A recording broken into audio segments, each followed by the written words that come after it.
Yəqin ki, bu görüntüləri görmüsünüz. Azərbaycanlı əfsanəvi futbol hakimi Tofiq Bəhramov illər öncə buna bənzər bir epizodda yanxət hakimi kimi doğru qərar vermiş və İngiltərənin 1966-cı ildəki dünya çempionluğunda böyük pay sahibi olmuşdu.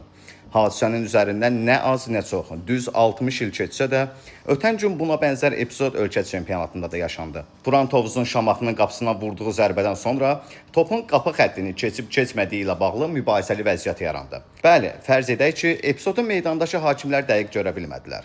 Bunu müəyyən qədər anlamaq olar. Çünki ölkə çempionatında goal line texnologiyasından istifadə edilmir. Amma bir sual var. Bəs VAR ara baxırdı.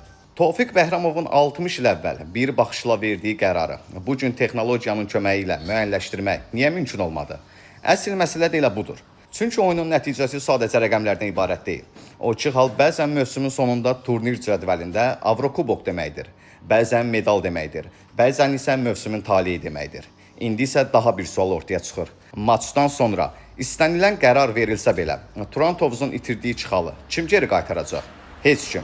Çünki səhv qərarın düzəldilməsi itirilmiş xalları geri gətirmir. Açıq-aşkar görünən odur ki, Turan Tovuz ötən gün qələbədən məhrum oldu. Və bəlkə də məsələnin ən ironik tərəfi bilirsiniz nədir? 60 il əvvəl Tofiq Bəhramovun adı bir epizodda doğru qərarla tarixə düşmüşdü.